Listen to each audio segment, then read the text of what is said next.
in Yeshivat Rav Ilan, who began his shiur with a statement which is very simple but very true.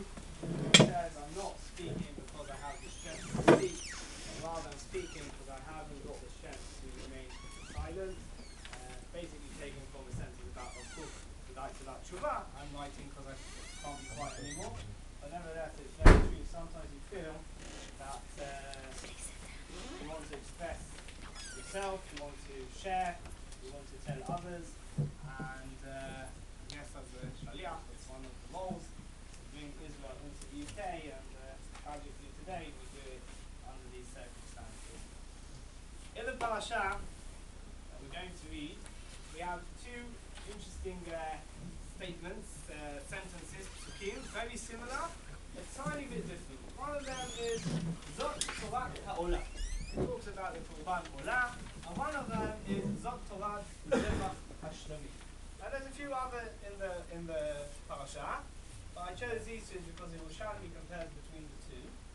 And it's interesting that there's a tiny difference in Korban Olah that you don't have in the other Korbanot, and you don't have in the Korban Hashlamim. Zot Torat Ha'olah, it says Hi Ha'olah, which actually, this idea of the Yerushalmi, which I'm going to say, if you take the literal translation from the Chumashim here, it won't make any sense. It's one of the reasons that translating sort of loses what it's saying. But the Yerushalmi understands it to say, Zot Torat Ha'olah, Hi Ha'olah, this is the Olah that we all know. This is the Olah that we're familiar with. Now we're going to tell you something about Olah. You know what Olah is, we just want to tell you a few things about Olah. Afterwards in the parasha, then it's Zot Torat Zebach Hashlamim. Wow, here's a new idea. We want to introduce this new idea to you. You've never heard about it before, and this is what the Torah has to say about this idea. So that's all very nice, but probably also quite meaningless to many, since we don't really have a full understanding and full appreciation of Korbanot. 2,000 years do what they do, and we haven't grown up on the concept of Korbanot, and even if we've learned a bit about them, we're not as familiar with them as we are with other aspects of Torah and other aspects of our Judaism. And nevertheless, that's what we have the Yerushalmi for. And the Yerushalmi tells us that the difference between the two is that the Olah is something that burns fully on the Mizbeach. When the person comes and gives the Korban Olah, the whole animal as it is, we burn it on the Mizbeach. And the Shlamim is something very unique. In fact, one of the reasons given for the fact that it's called Shlamim is because of everyone gains from the Shlamim. Everyone has a part in the Shlamim. The Shlamim goes on the altar, goes on the Mizbeach, and is given Korban LaHashem. But part of it goes to the Kohanim, and we know the Kohanim eat a lot on the Korban.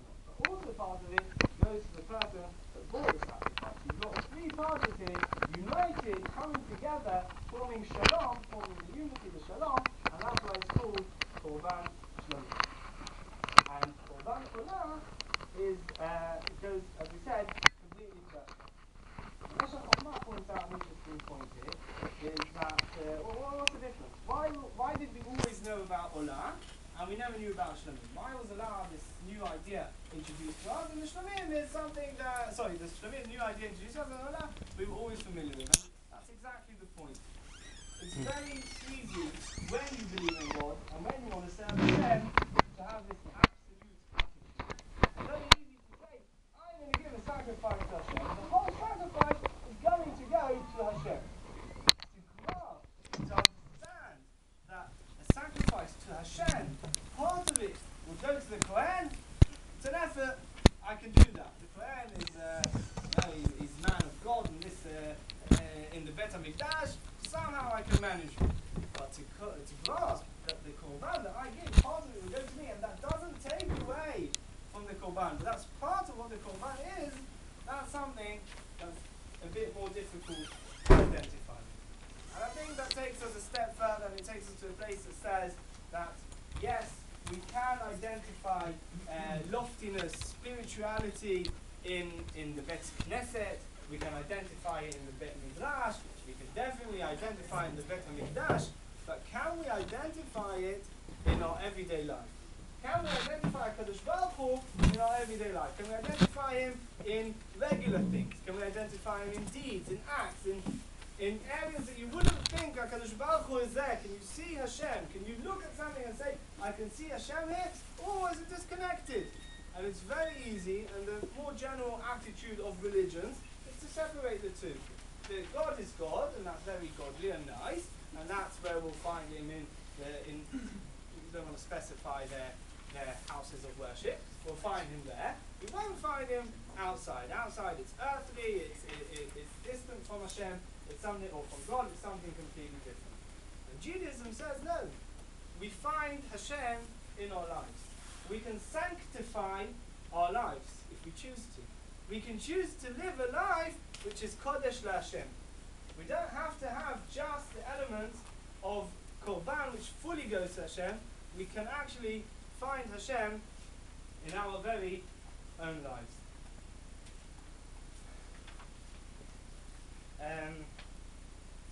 I think Udi Fogel, an officer I served under for 6 months, stands out in many ways as that person. Stands out in many ways as a person that knew to sanctify his life. Stands out as a person who knew to identify Hashem in every act of his everyday life.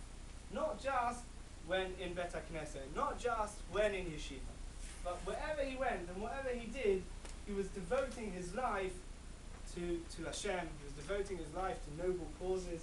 He was devoting his life to Kiddush Hashem Ba'olam. And naturally, after what happened in our emailing list of our Miluim, our reserve duty soldiers, every so often we get updates, so we've got an email list, and the Chevra started emailing each other. You remember him? Yes, I remember him, each one saying something. I found it very interesting that one of the Chevra suggested, let's make a booklet and present it to the family of stories we remember about Udi. Now 6 months it's a long time to serve under someone. And in truth, there's a few stories that have been told so far, not that many. Not many people properly remember him. And I think it's for very, very simple reasons. The army is a very tough place. The army is a place that you try to relate somehow to your more animalistic sides.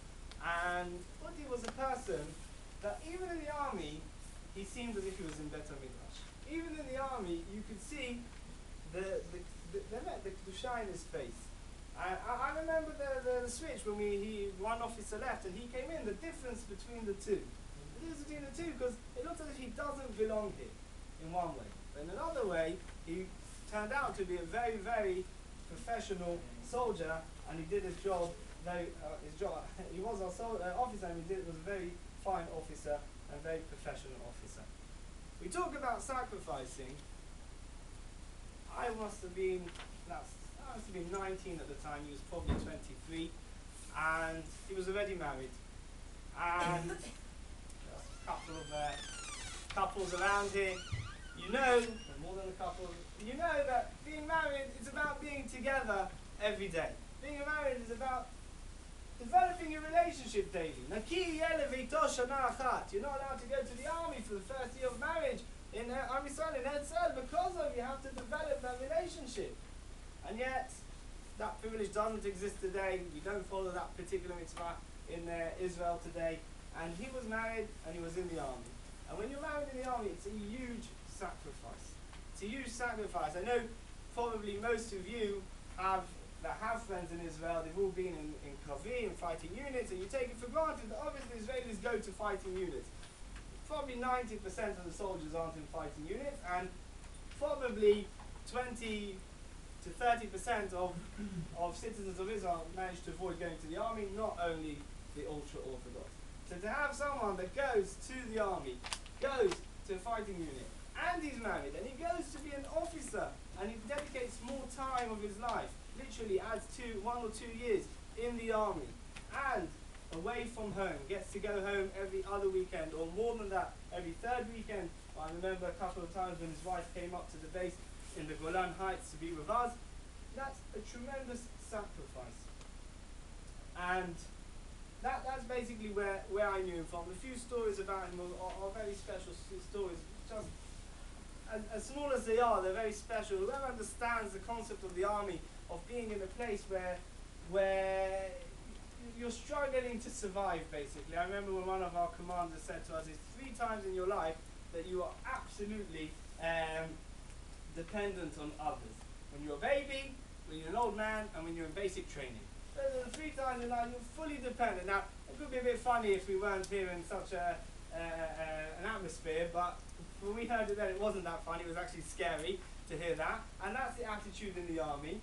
And Udi stood out as someone that he wasn't there in scaring us in anything, so he wasn't trying to bully anyone.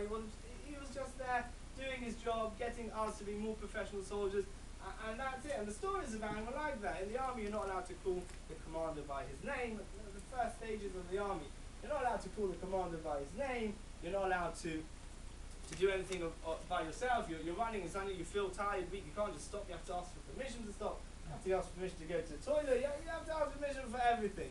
And with Udi, it was such a different experience to all the chevra because you came out of the dining room on Shabbat when you let off from your commanders for a bit. So we came out, all of us being Beishim, Hester boys, Yeshiva boys. We come out, we start dancing from shul to the dining room and back again. And it's all this wonderful, uplifting moments of the army service because of yay, the commanders aren't going to tell us what to do, and we don't need to run from place to place. And suddenly you see, one of the people dancing with us is our officer, who we're not allowed to call him by his name, and he's never allowed to smile at us, and he's never allowed to be friendly with us, and suddenly he's dancing with us as well.